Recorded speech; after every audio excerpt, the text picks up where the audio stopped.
Good morning, everybody. Buenos días a todos y todas. Really nice to have you all here with us in this conference. And I will give the word first to Mr. Beck. If you need translation, si necesitan traducción, por favor, ir al símbolo de interpretación abajo de su pantalla. Please, if you need interpretation, go to the world symbol under your computer so you can have the translation. Good morning, and Mr. Beck. Merci. Good morning, everybody. Bonjour. Buenos días a todas y todos. To our first virtual seminar of a row, we have planned together with CEPAL. This is a seminar with the three different United Nations economic institutions for Africa, for Latin America, for Asia. I'm very happy about that. My name is Winfried Weck. I'm the director of the CAS regional program, Alliances for Democracy and Development with Latin America, based in Panama. We have a long tradition of cooperation with the CEPAL, with ECLA in Santiago de Chile, and including this cooperation, we specialized also on the cooperation with the RELAS, the Latin American network of services, where we work together now for several years. In that context, we also have been partner at the 15th Worldwide UNCTAD conference last year in Barbados, and luckily it was virtual, but Barbados was the host. In this context, I'm really happy that we could organize these row of seminars. We will organize now and realize until December probably, and we start today with the topic trade in services, contrast between Africa, Asia, and Latin America. Once again, very happy to have you all here with us. Wish us all an interesting seminar, and best regards and greetings from in the moment from Costa Rica. Right now. Thank you very much.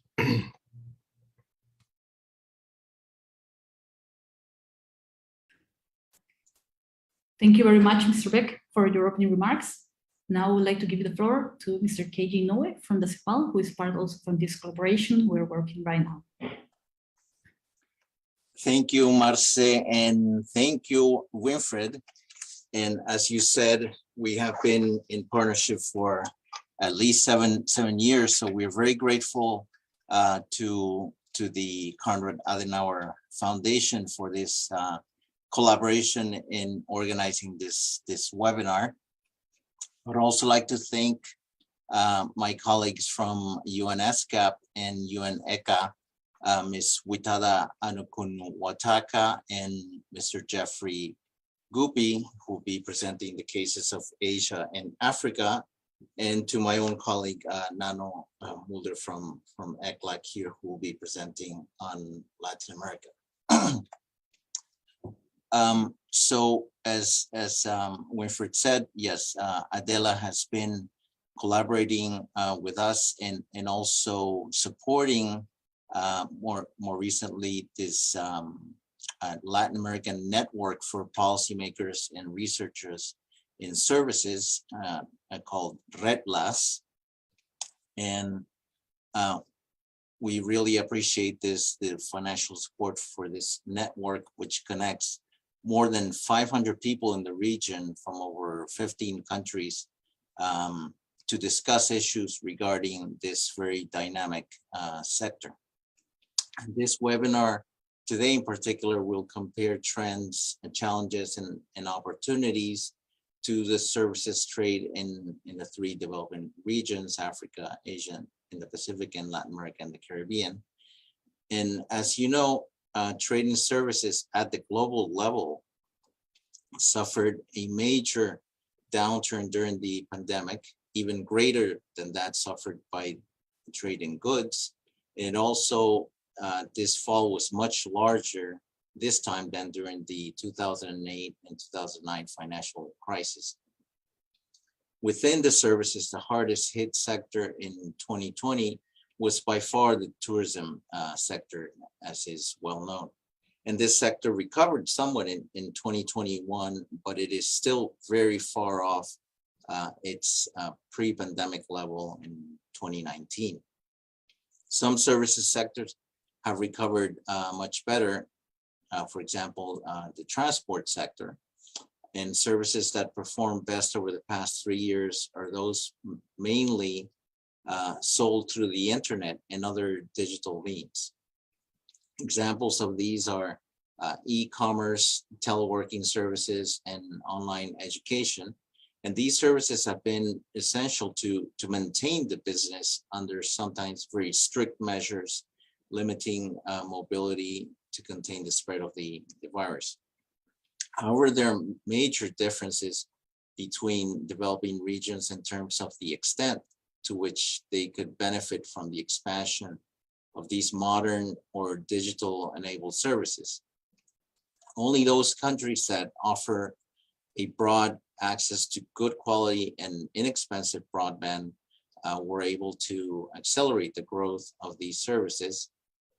And other factors also play a key role, such as digital literacy, access to digital payment solutions, the presence of fintech, and a specialized workforce. Also, the digital transformation of small and medium-sized enterprises and regulations that promote both the imports and exports of digital services.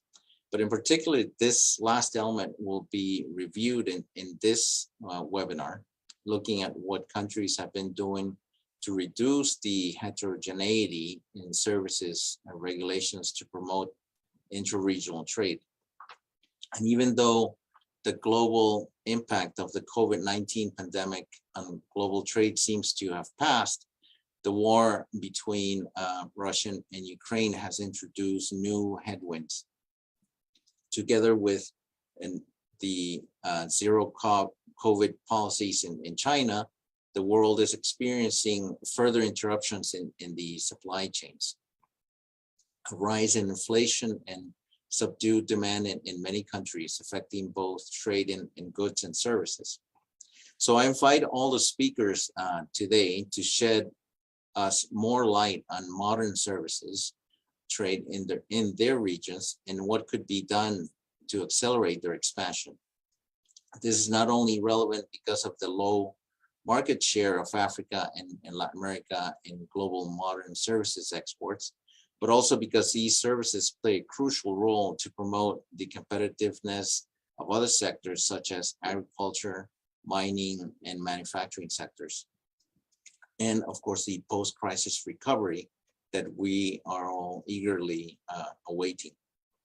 Finally, I would like to inform you that this is the first of 6 webinars, as Winfried mentioned, until December, that ECLAC, CAS, and REDLAS will be organizing in services and trade.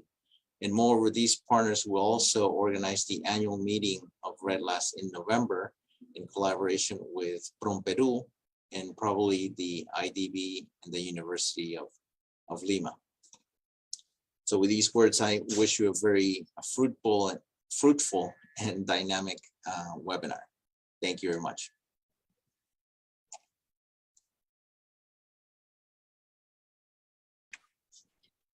Thank you very much, KG, and thank you all to join us in this activity. As you said, this is the first one that we're going to do this year, that we would like to invite all for the different subjects that we will trade and work this year. And for this, I would like also to welcome our panelists in our session of Trade in Services, Contrast between Africa, Asia, and Latin America. We have Widada Ankuntawaka, who is part of ESCAP in Asia, Geoffrey Wipie from ECA in Africa, and Nano Mulder from ECLAC in Chile.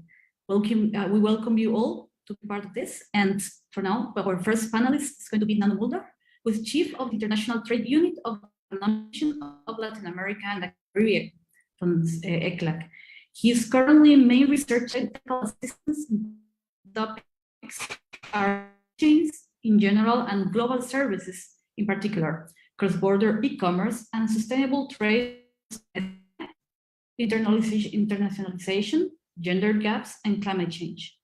He has been a really great ally for us as the CAS, and we're really glad to work with him as well in this different process. And Nano, please show us your presentation as well. We start this conversation with everybody. Also to be known, as well, you have the chat if you may like to make any questions, and you also have interpretation in the bottom of your screen. Nano, welcome.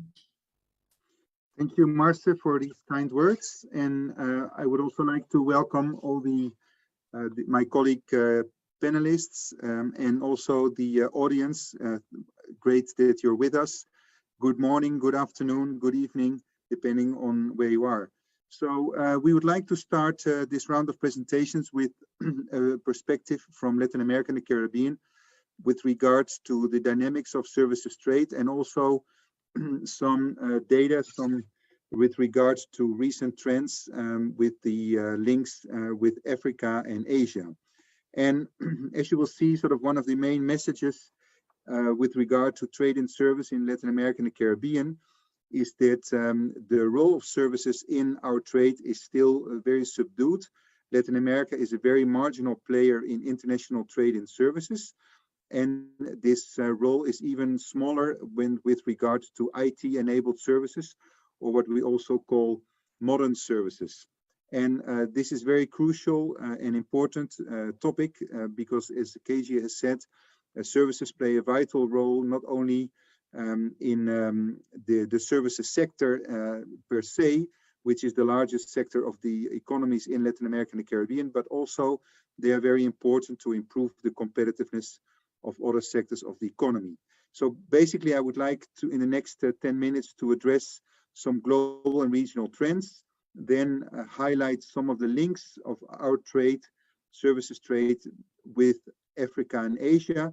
And third, I would like to address some of the barriers to digital trade and how these can be reduced in the context of Latin America and the Caribbean. So first, some global and regional trends. So this picture is probably very well known to you that we have suffered in 2020 a major drop in services trade due to the COVID-19 pandemic.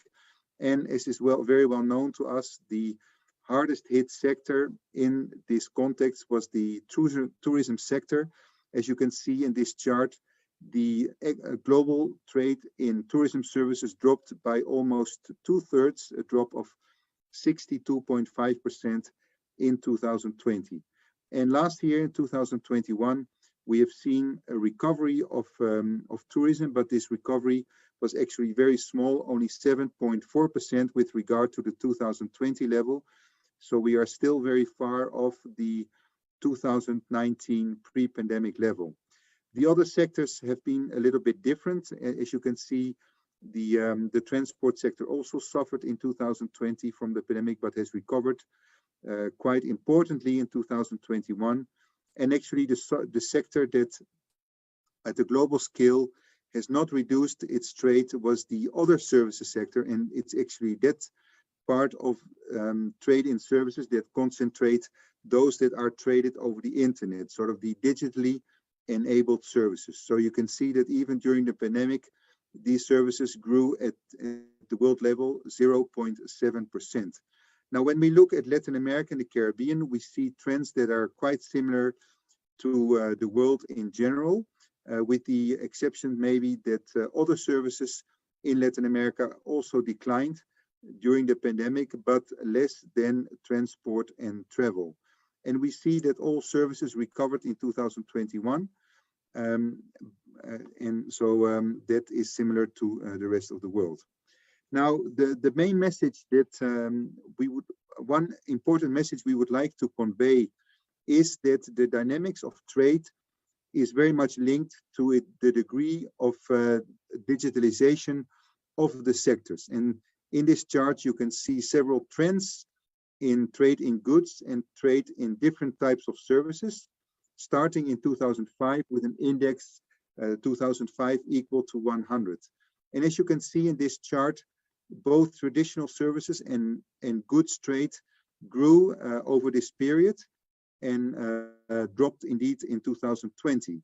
But when we go to other parts of services, like the modern services, which are the IT-enabled services, and the category of IT services, you can see that the expansion over the period 2005 to 2020 was much faster than the other categories. And then there is another category within the IT-enabled services. Those are services that are facilitated by the internet, and actually they are very difficult to measure. And one example is, for example, our use of social media. So the use of social media is an aspect of global trade, but has gone mostly unmeasured so far. And as you can see by this exponential trend line of cross-border data flows, this category of trade, this category has grown very fast. It has been multiplied 25 times, of 2,500 times since 2005. But again, this is largely unmeasured in the balance of payments statistics that are used to measure cross-border services trade. Now, what is the position of Latin America in global services trade? As I already mentioned, Latin America and the Caribbean is a marginal player in total services trade. So when we look at this chart, in travel and tourism services, the region represents about 5% of global exports. Now, when we go to the other categories of transport and the category of other services, we see that this role is even smaller, the participation of Latin America, and it has also been declining over the past decade. So this is really a worrisome trend, and policies need to be put into place together with partnerships with the private sector to reverse this trend and make Latin America more dynamic in global services exports. Now, a few words on trade between Latin America, Africa, and Asia. So here I will show a few charts which are based on a database, an experimental database of the World Trade Organization. And this database estimates flows on a bilateral basis between countries. This is needed in a context where very few countries actually declare what are their trading partners, both in imports and in exports. So in the case of Latin America, only Colombia and to some extent Chile and Costa Rica have some bilateral trade and services data, but the rest of the countries, they don't. So we need to impute those data, estimate those data, and this is actually what the WTO has done. So just some general trends. Trade between Latin America on the one hand and Africa and Asia on the other hand have been increasing quite rapidly between 2005 and 2014, both imports and exports. However, we see a sort of leveling off of those trends since 2014. So between 2014 and 2019, trade between Latin America on the one hand, Africa and Asia on the other, basically have plateaued, and we see that there's very little growth since that.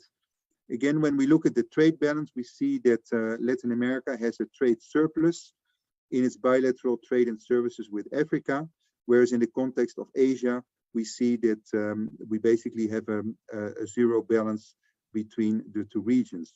And as you can see in this chart as well, that services trade with Asia is about 10 times the services trade of Latin America with Africa. And of course, this is logic. This is to be expected considering the economic importance of Asia compared to Africa. But again, we also see that there's a large scope to increase the bilateral services trade between Latin America and Africa in particular. So just a few words on who are the main trading partners.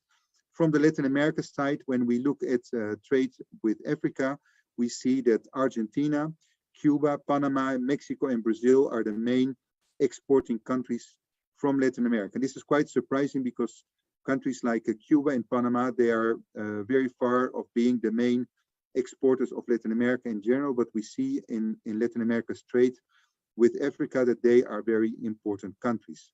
Now, when we look at the main exporting countries of Latin America in our exports to Asia, we see sort of more the traditional partners of Mexico, Argentina, Chile, Brazil, and again, Cuba shows up as well as being the predominant players in Latin American exports to these regions.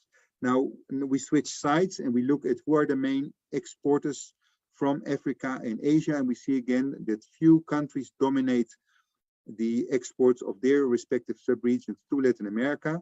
And here in the case of Africa, I think it's not very surprising that again, it is the biggest economies like South Africa, Egypt and Morocco who are the most important. And from the Asian side, we see that China, Japan and India are the predominant players. Of course, the case of India is very well known. India is by far the largest developing country exporter. However, I think the cases of China and Japan in services trades is less well known and probably needs to be studied. And probably the large role of China and Japan in the Asian exports to Latin America have to do a lot with their very important role in trading goods to Latin America. So a lot of the goods that are being traded are accompanied by services. So that is probably the reason why these two economies dominate also the services trade with Latin America. And finally, a few words on the barriers to trade in services in Latin America. So both the Economic Commission of Africa, ESCAP, the Economic and Social Commission for Asia and the Pacific, and ECLAC have been collaborating with the OECD to measure what are the main barriers to trade in services. In this graph, you can see a measure, an index that ranges from 0, which means 0 restrictions, and 1, which means very high restrictions to trade in services, and how countries in Latin America are performing with regard to this metric.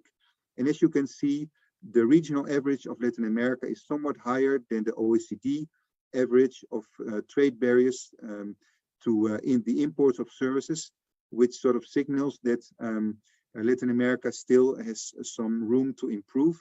But it's important to highlight that the overall goal to favor the participation of the services sector in trade is not so much to reduce these barriers to 0, but to increase the harmonization across countries in a sub-region or in the region to promote their exports to neighboring countries, which often is like a stepping stone to the participation of the countries in services trade globally. And we see again that the countries that have the highest barriers are Argentina, Uruguay, and Colombia, and countries that show one of the lowest barriers in the context of Latin America are Ecuador, Costa Rica, and the Dominican Republic. Now, what are the main impediments to trade in services, and in particular the imports? As you can see in these charts, the main limitations are related to cross-border data flows. And in some cases in Latin America, there are actually prohibitions to transfer data abroad. And also in the case of several countries, there is no framework to ensure data protection once these are transferred abroad. And this is also an impediment for services producers to the extent that they are not sure how data will be treated and protected in the destination country. And other impediments have to do with local presence requirements, which means that a service can only be delivered in the country if there is a physical presence of a service provider, which is of course an impediment for many foreign service providers that would like to export services to a particular country without setting up an establishment there.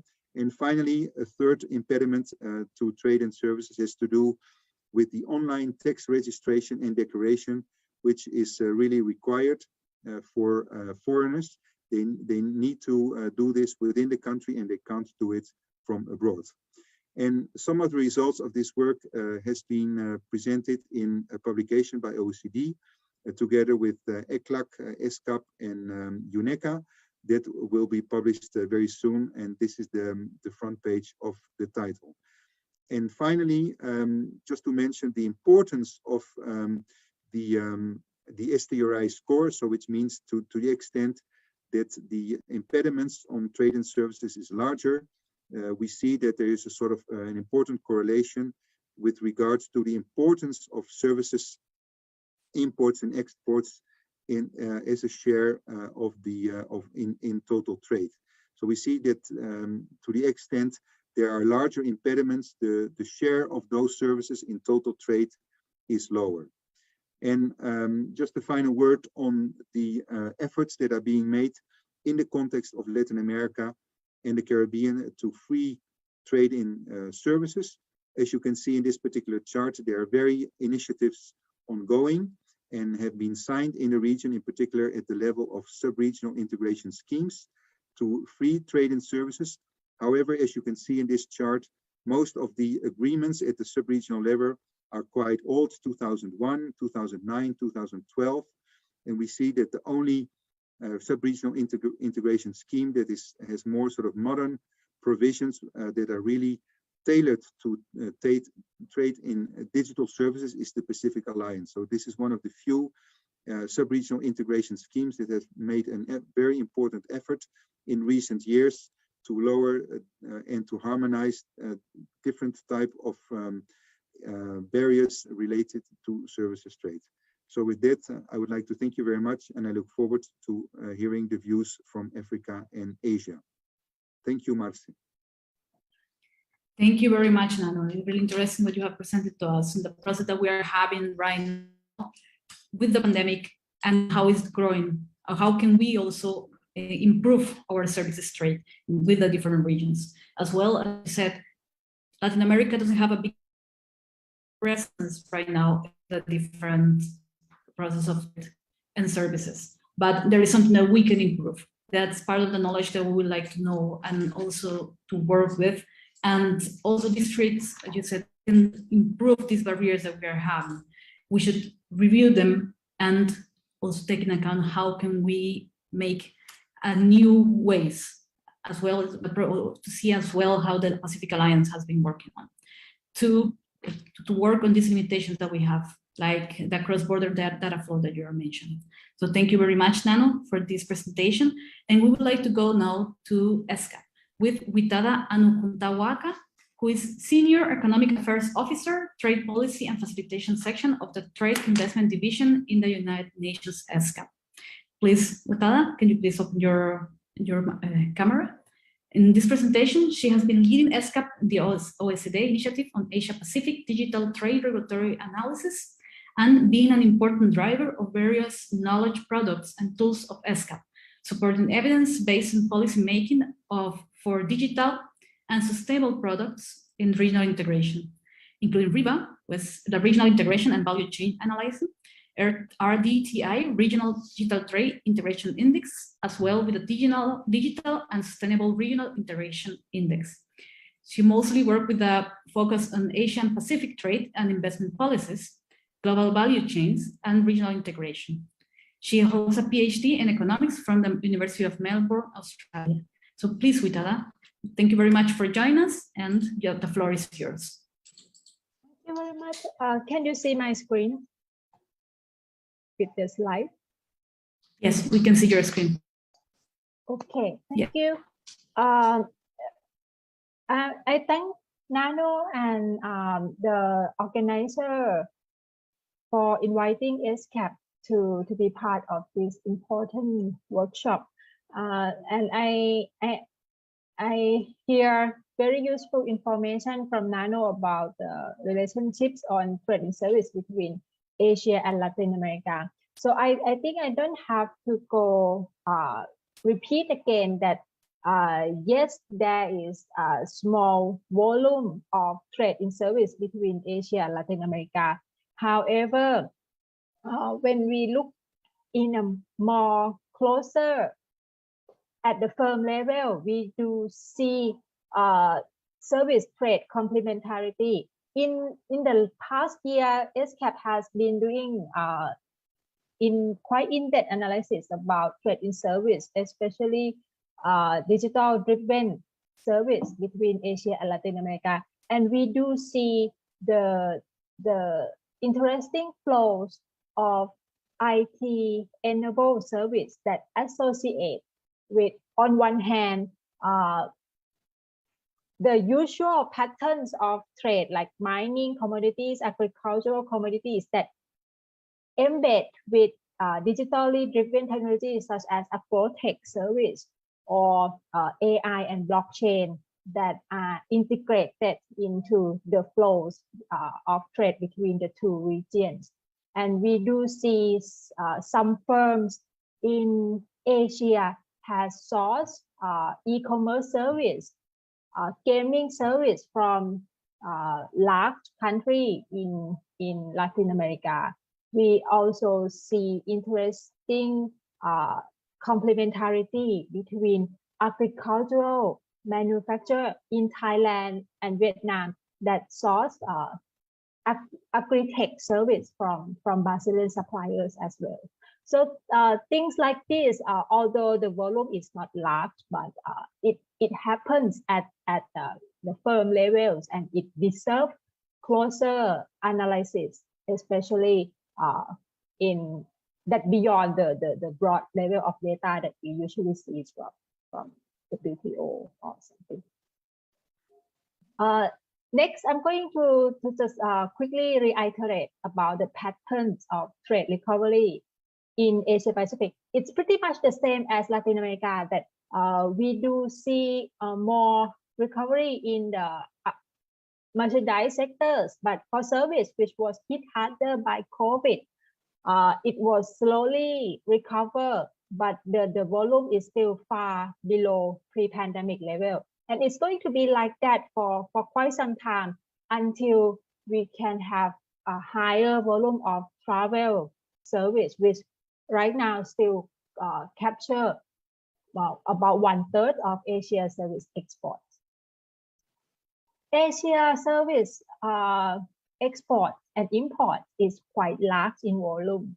However, this large in volume doesn't mean that Asia is very competitive. There is a competitive countries in service like China, India, Singapore, Japan, Republic of Korea. But that's just the 6 countries that captures maybe 60-70% of Asia service exports. The rest is we have 58 member states in SCAP. The rest capture very small volume. The patterns of trade is also different between the large player and small players. When we think about Asia, we probably think about IT and high-tech service, but that pretty much coming from these large countries, China, India, Singapore, Japan, Korea, and to some extent Philippines. The other part of the region still have very much concentrated in traditional service, which is travel, including tourism, and also considerable level of transport service, with when you have to shipping or transporting manufacturing goods, is happen naturally that you also exporting transport service and importing transport service as well. So in proportion, 50% of our trade is coming from travel and transport, and then the rest 50% is coming from new type of service that nowadays it's pretty much driven by IT.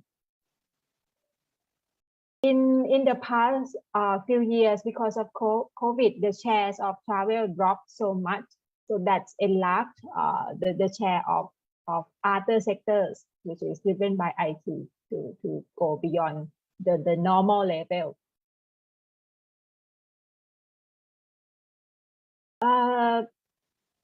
It's common across regions, I believe, that service is becoming more and more into a highlight, both in terms of the flows of the transactions, and second, in the eyes of trade negotiators. In Asia as well, starting in 2000s, we rarely have trade agreements that capture beyond tariff, which is about trade in goods. But today, about 20 years later, more than 60% of Asia Pacific RTAs include service provisions. And now it's even go deeper into other areas that we have to incorporate domestic regulations into the negotiation tables. The agreements in Asia Pacific right now is about 200 agreements, and that account about half of the total agreements that you have in the world. And it includes comprehensive agreements like CPTPP is also including many Asia Pacific. RCEP is one of our important milestones. And then lately we also have Singapore that become the master of digital trade agreement. So all the new trade agreements that capture digital agreements are happening in Asia Pacific regions. But the binding commitments and the depth of the commitments are varied in these agreements. In terms of trade barriers, service trade barriers are quite difficult to investigate because it's often hidden in the domestic regulations. So OECD Service Trade Restrictions Index is one of the database that we use to explore the level of trade barriers in service. Unfortunately, in STRI, the comprehensive STRI, it still capture only 50 economies in the world, and about 15 countries are coming from Asia Pacific. Based on that data set, we see clearly that the level of trade restrictiveness, service trade restrictiveness in Asia is higher than the rest of the world. So this graph is showing the average that Asia is significantly higher, and the service that have very high restrictiveness is quite related to infrastructure. For example, rail freight transport, air transport, and also logistics. So this is quite problematic because all these services are important not only for service trade itself, but also affect the competitiveness of good sectors that using this service. Apart from this transport and logistics and infrastructure service that Asia put high barriers within in the domestic regulations, professional service, for example, legal service, accounting service, are also having very high barriers as well. For digital service, as Nano has already mentioned, the trend of trade barriers in digital service is on the increasing trend, which is quite contrast to the fact that many countries now try to push and increase their involvement in digital service, but on the policy side, it's going in a different direction. In SCAP, we established the database called Regional Digital Trade Integration Index. So we have looked into which areas where the regulations, restrictions are highly concentrated.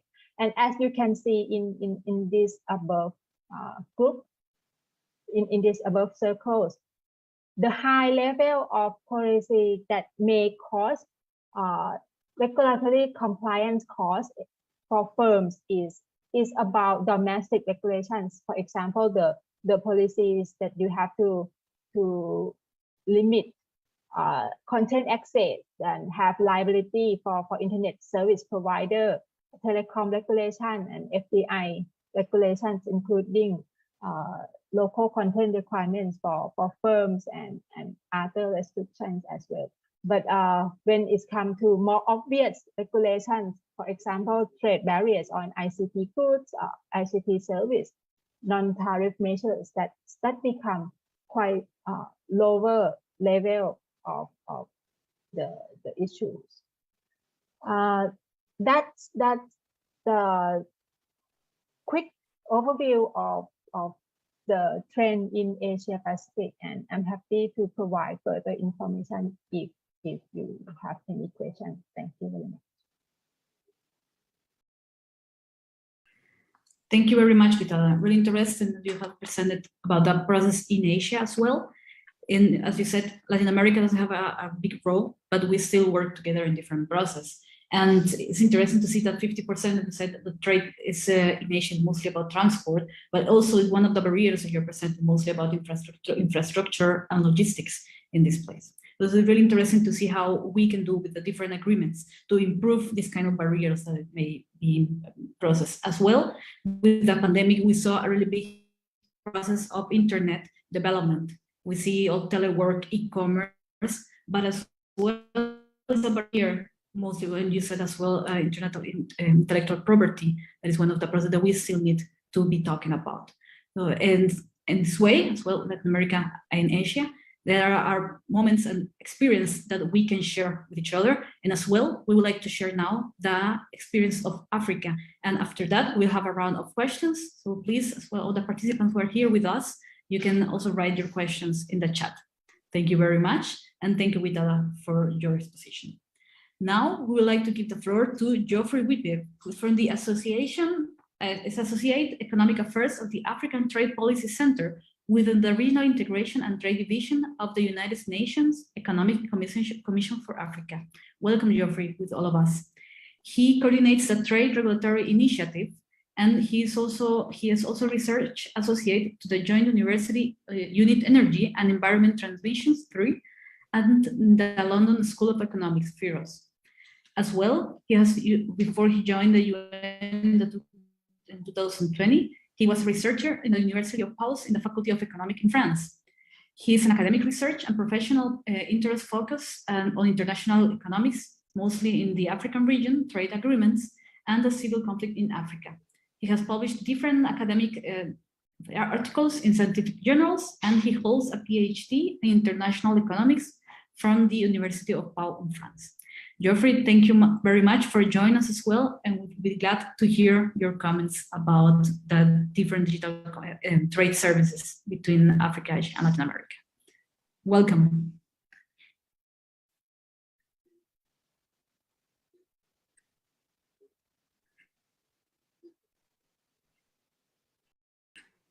Okay.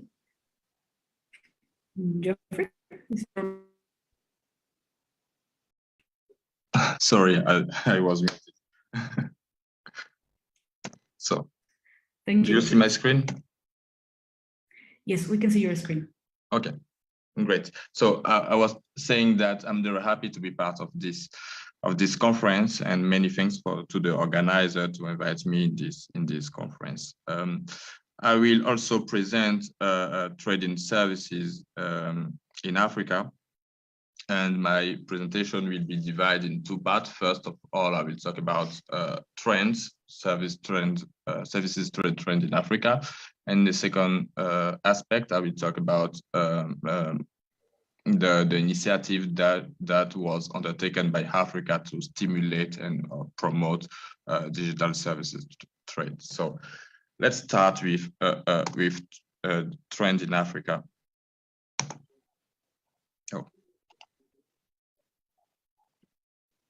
It don't work very well, but I will show us without full screen. So let's start with trend in Africa.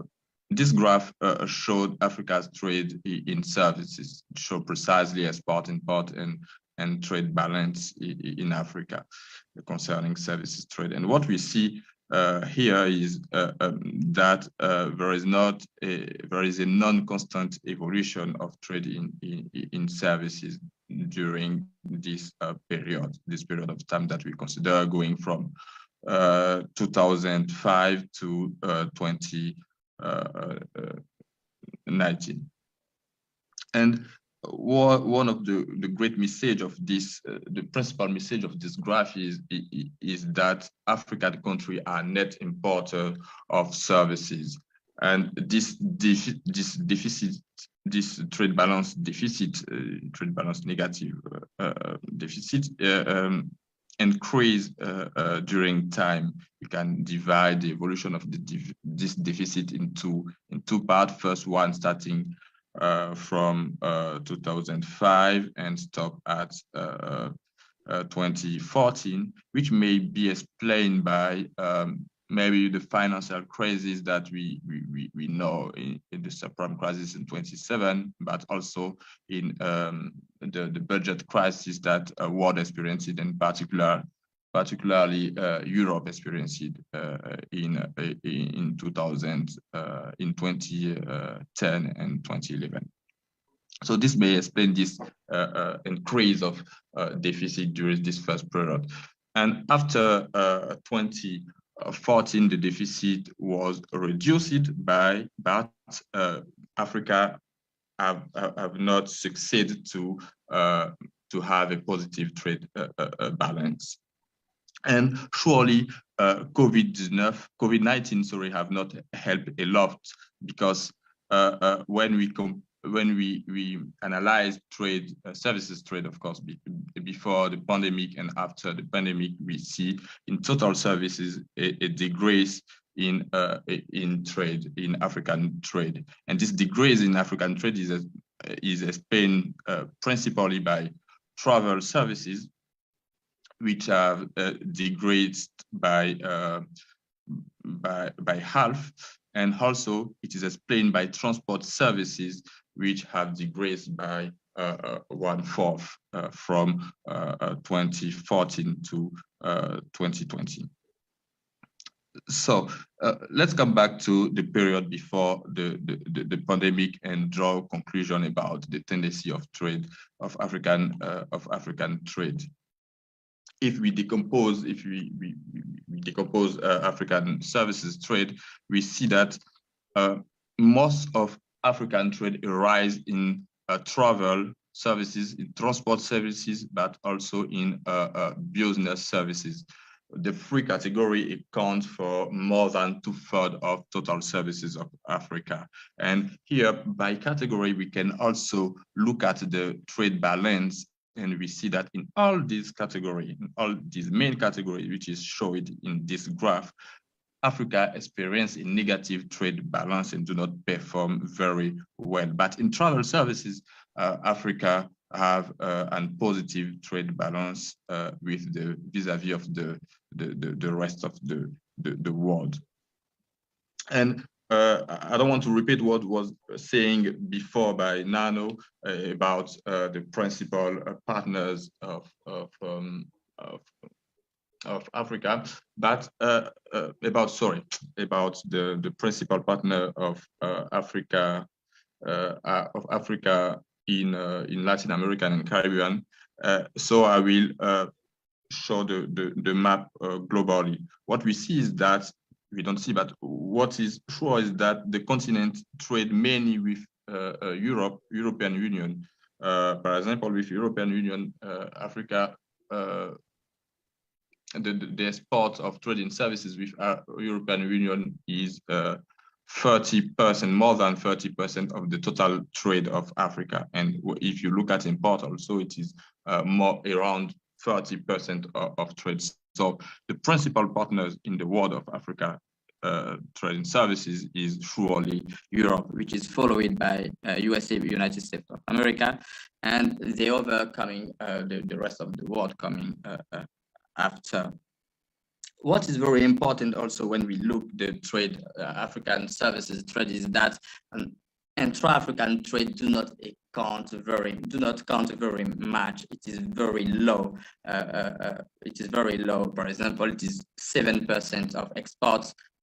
7% of total export is traded between African countries, and 6% of import is traded between African countries. So it is not very high. And in terms of trading services, we can say that between themselves, African countries are not so much integrated.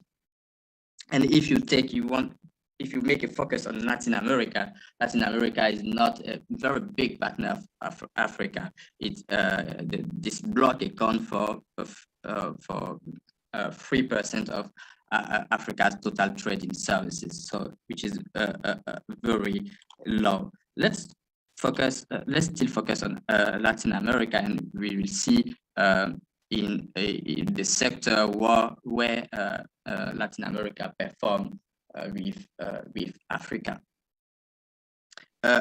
So And what we see here, and differently from the global figure that I present here, what we see here is that in all categories, Africa have a negative trade balance with Latin America. So Latin America is a net exporter when it comes to its trade with Africa, and the great deficit is on transport services. And as in the global figures, we see that travel, transport, and also over business services accounts most in is the main category where Africa trade with Latin America.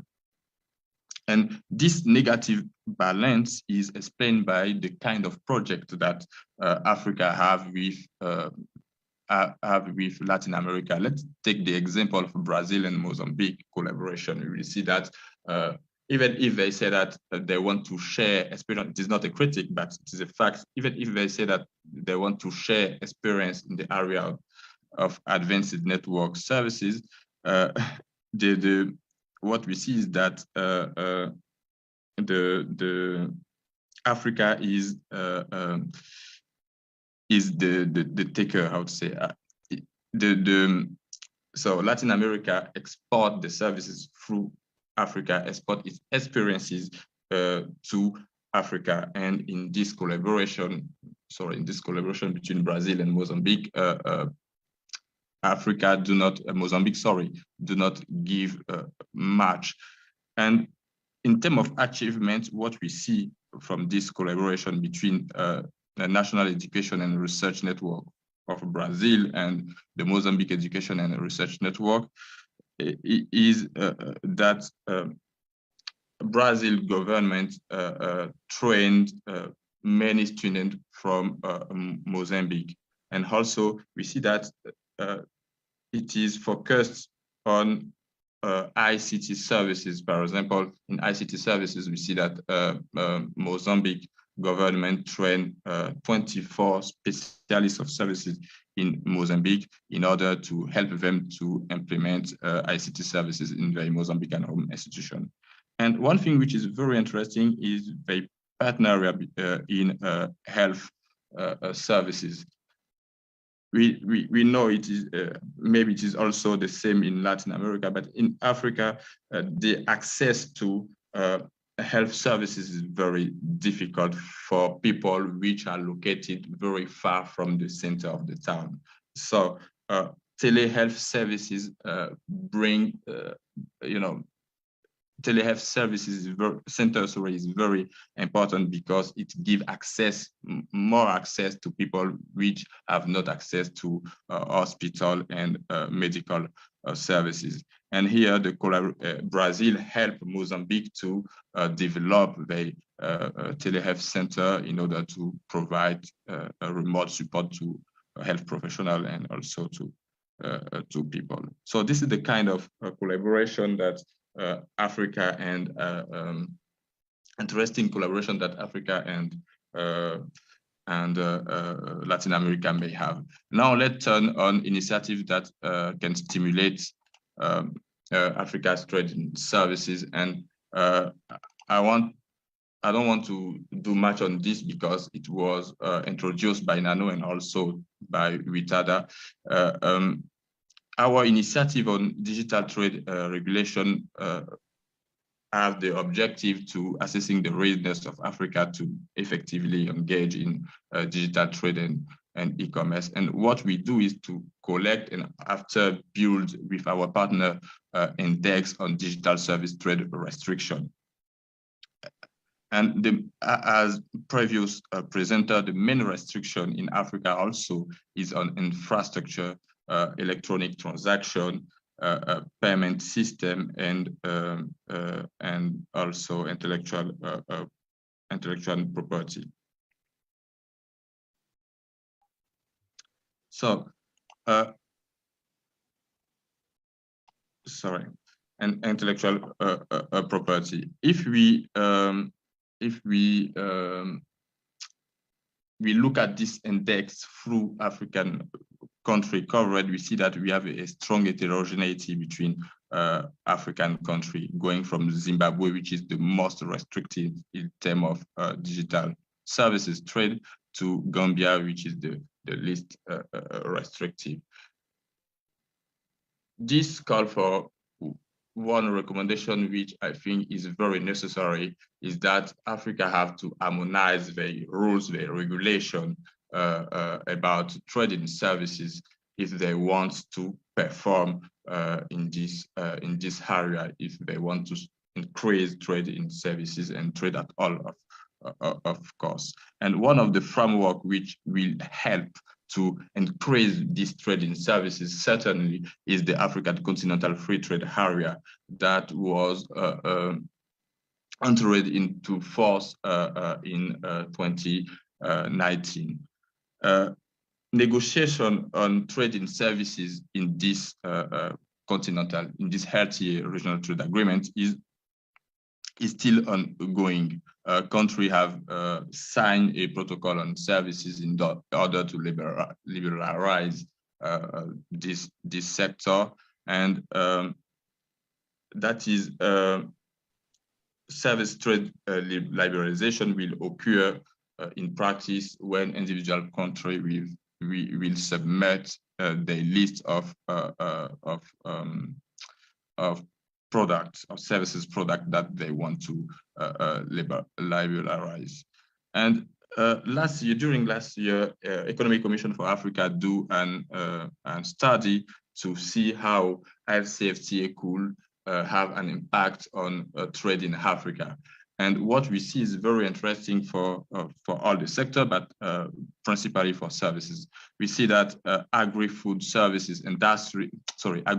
industry and services will be the most affected in terms of impact when we will implement the African Continental Free Trade Area. So the gain will be more on services and these two other sectors than in energy and mining, which is the traditional export sector of Africa. So this is a great news, and surely IFCFTA will help to increase trading services in Africa. I will stop there and give you the floor, Marcy. Many thanks again for the invitation, and I'm ready for the question. Thank you very much, Geoffrey. This is really interesting as well as you have presented to us right now with Africa, seeing that travel is one of the most services presented in the region, and also one that has been really affected as well now with the pandemic that we have been having. And it's really interesting to see how Europe is one of the main actors in services. You said 32% of the exports, as well as 29% of the imports from the region is the main actor that you have as well with the USA. And interesting that in Africa, only 7% of your exports and 6% of the imports are part of this process. Latin America, again, is only 3%, but there is also a place where we can improve, where we can see other moments to work together. In this initiative, for example, with Brazil and Mozambique. Interesting, you said that telehealth center is one of the experiences have been shared with both countries. In also with the pandemic, you can see this kind of work has been improved in different countries of the region as well in the worldwide. And also there now would be really interesting to see how this agreement from the African Continental Free Trade Area, you said is in 2019 signed, and is still in process to be implemented in the region. We can see that may be a lot of new ways to improve, not only in agri-food, energy, and as well as services that can be really interesting for all the regions that we're having. Thank you very much, Nano, Geoffrey, and Witada to give us this presentation about your different regions, really interesting for all of us. And it would be great if you all three could turn on your cameras. We would like to make a couple of questions as well of the participants. It will be amazing if you can share us your questions also in the chat. And some of the comments, for example, Carmen says that telemedicine has also will be a good sector of cooperation between Africa as well as Latin America. Thank you very much. And Bruno, as well, thank you very much for your presence in all activities. And we'll go right soon to your question. One of those the question that we have from Bruno right now in our chat is, can you share lessons of if and how South regional cooperation has contributed to build digital export capacity, skills, infrastructure, regulations? Will be the first question that we will have now for the seminar. Do you have any thoughts on it? I would say if I can make a first suggestion to this very important question of Bruno. Bruno is a very important ally of ECLAC and also of the other regional commissions, and we've co-organized several events with UNCTAD. So Bruno, thanks for your presence in this meeting. To address your question, Bruno, I'm not really sure of South-South collaboration between continents, which I think is very important, as you mentioned, because within the context of the developing countries, clearly Asia has taken the lead in terms of developing country services exports, and digital services is really a very important category, as Witada has mentioned, and probably there are many interesting lessons to learn. And they're key exporters in the context of Asia, and certainly both Latin America but also Africa. Geoffrey will maybe comment later, can learn a lot from countries like India, but also of the other countries that export a lot of industrial products but are integrated with services. And actually Asia really has learned how to use services to increase the personalization and differentiation of manufacturing products, and how to add value to these products within international markets. So that's certainly things we could learn a lot. And at present, I'm not aware of collaborations between countries in Latin America and countries in Asia in this respect. That said, we've done some work ourselves with a focus on trade relations between Latin America and the Caribbean and India, and we've collaborated with the Confederation of Indian Industry. And India is a very interesting example of how to promote trade and services that basically were mostly driven by private initiative in the early stage, but increasingly, in particular from 2010 onwards, the government, both the federal government and also state governments, have played a very important role in promoting services from India, but also with continents like Latin America. We've celebrated different conclaves, different conferences between India and Latin America, and the trade and services was always a very important component of this very important conference. And in the context of Latin America itself, there are several examples of countries that are collaborating on how to promote trade and services. We have two small countries in Latin America that really are clearly leaders in Latin America with regard to promoting services exports. These are Costa Rica and Uruguay. And there are some interesting examples of how export promotion agencies and other ministries from these countries have been collaborating with partners, for example, in the Dominican Republic, in Panama, in Chile, on exchanging experiences on how to promote services export. And again, from outside Latin America, India is probably one example of a country that plays a very important role also in promoting services exports. They have establishments here in Latin America in different countries, and there are about 50,000 workers in Latin America active in Indian firms that deliver services globally from Latin America. So foreign direct investment is clearly a very important vehicle to promote trade and services, and investments from Asia can play a very important role to dynamize this sector to promote these exports, both in the context of Latin America, but I'm sure also in the context of Africa.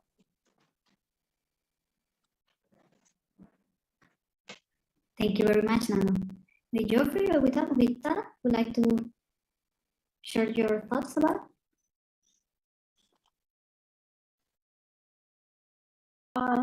In Asia,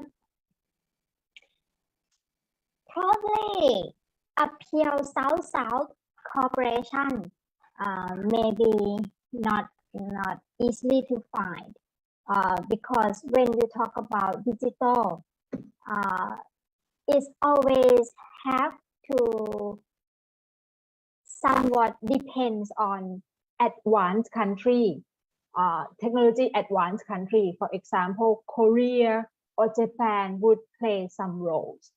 I would say is that in most of the initiative in Asia is more like triangular corporations where you have relatively advanced and moderate countries together, like through the technical cooperation in the ASEP, where you have Australia, New Zealand, Singapore, which is advanced, also Korea, China. I think there is also relatively advanced when we talk about digital service in this context, right? And then the rest is kind of moderate, and they try to have more cooperation in terms of technical cooperation, including in infrastructures driven under the Chinese driven initiative. In terms of regulation, this is still in a very nascent stage, especially when it is involved country with very diverse objectives, diverse priorities. China, on one hand, would have certain preference for regulations. India and then Singapore and Vietnam or country like Laos, Cambodia, they have very different views on digital related policy. So it's very tricky to put for cooperation from the regulation perspective. But in any case, initiative like ASEP has set a very broad foundation to create forums for further talk, and that could lead to, in the long run, more understanding and finding common ground. Thank you very much. Thank you. We also, yes.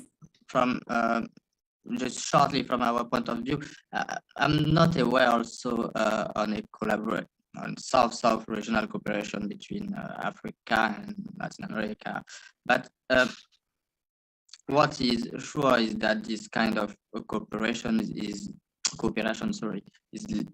live to state partner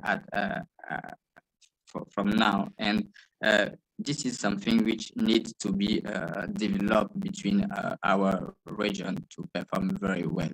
I'm aware of cooperation between Singapore and some country in Africa about financial services, but it is not something which is related, not something which is constructed in a regional perspective. So surely it is something which needs to be explored more. Thank you very much. One question for the three regions. You have different agreements right now. For example, in Africa, as Geoffrey presented, the African Continental Free Trade Center area. For Asia, we have the Regional Comprehensive Economic Partnership in Asia, as well as Nano presented. We have different agreements. They need to be reviewed and see how also the new trends in the world of the ITs could be happening. For example, the Pacific Alliance has been one of those processes who have been improved more the different trade services in the regions. For all three regions with these different agreements, how can they be a really good process for increase the trade within the region? Because we see in Africa, we only have 7% of the exports between the different countries. And as well, how is this present for other regions? There's two ways of the question, within and also with the rest of the world.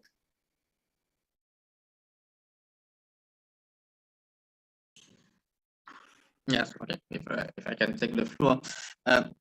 For Africa, yes, surely African Continental Free Trade Area should be a vector to increase services trading in Africa, and this is one of the objectives of this continental free trade area.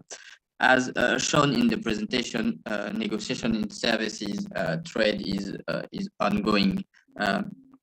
Moreover, the states have agreed to add 7 other priority sectors to be liberalized very quickly. So this will undoubtedly increase the capacity of intra-regional trading services and go beyond the gain that I have just presented, which is around 40% of increase in services trade, and which was computed, taking into account the liberalization of the 5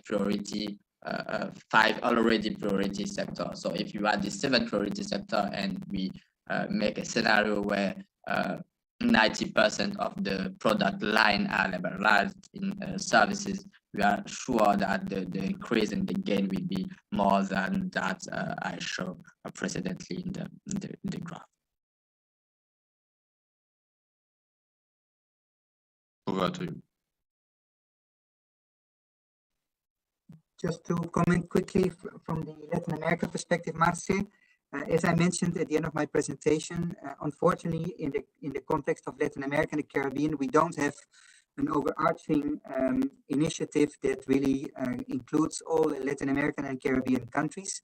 I mean, this has died with the with ALCA, the Free Trade Agreement of the Americas, which was an initiative that lasted for several years, but ended unfortunately in 2005 in Mar del Plata. And there will be a new meetings of heads of states in Los Angeles. Again, the summits of the Americas, and maybe this will be an opportunity to also give a new impetus to a trade agenda across the continent, although I'm not very hopeful that this will take place. In this context, the only reason for hope is that the sub-regional integration schemes and the efforts they are making to liberalize trade within those sub-regions can in the end lead to a convergence among different sub-regional integration schemes. And one of the efforts in this particular area is the conversations between the Pacific Alliance on the one hand and Mercosur on the other to liberalize trade. As I mentioned again, the Pacific Alliance is most active, but also Mercosur has an agreement in trade and services, although this agreement needs to be updated to include several aspects of digitally enabled services. Now, to the extent that this is done and a convergence can take place, an agreement between those two integration schemes will already cover an important part of the region. And one other aspect of hope as well is that to the extent the agreement between Mercosur and the European Union will be ratified and implemented, most of the Latin America and the Caribbean will have an agreement with the European Union. And in that context, there's also scope for introducing, or sort of harmonizing the restrictions across the region using the agreements with the European Union as sort of a common framework. And again, what is also hopeful is that most countries in Latin America, of several countries in Latin America, have participated in the domestic services agreement with regards to domestic regulations in trade and services. So this is a plurilateral initiative that has taken effect not so long ago. And this is also an effort that could give a new impetus to trade and services globally, including the developing countries.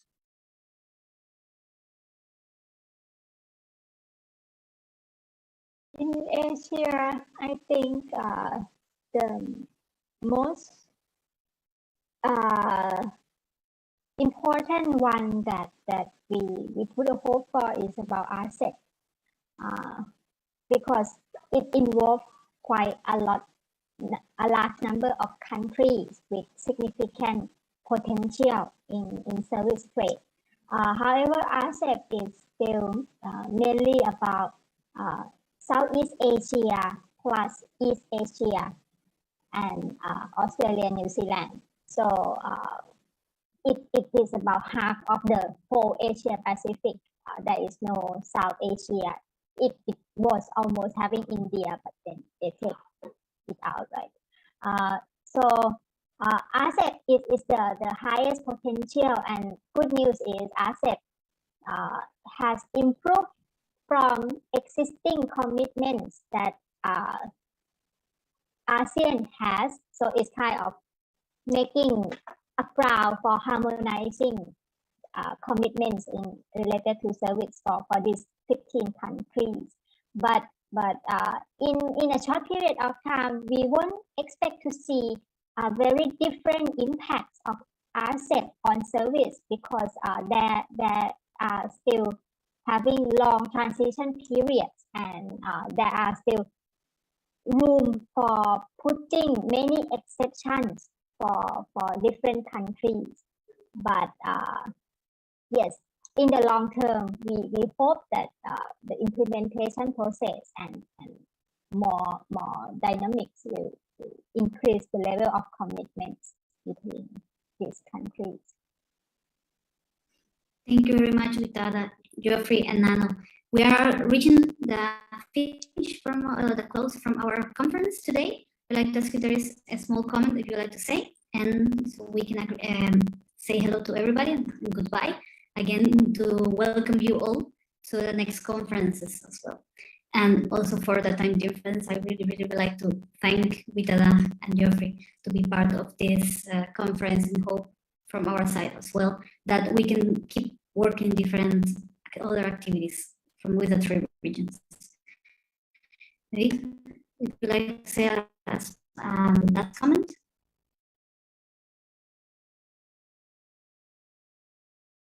Again, I would like to thank the CAS Foundation and also the Redlas Network, the members of the Redlas Network, and in particular Vitada and Geoffrey for participating in this event. And I look forward to future collaborations, as Marcia said, because I think there's a lot of scope to learn from each other. So to the extent Asia and Africa can be more integrated with Latin America, I think that would benefit us all. And again, not only in the area of trade and services, but also to reinforce our participation in trade in other sectors for which services are a key facilitator. Thank you. Thank you.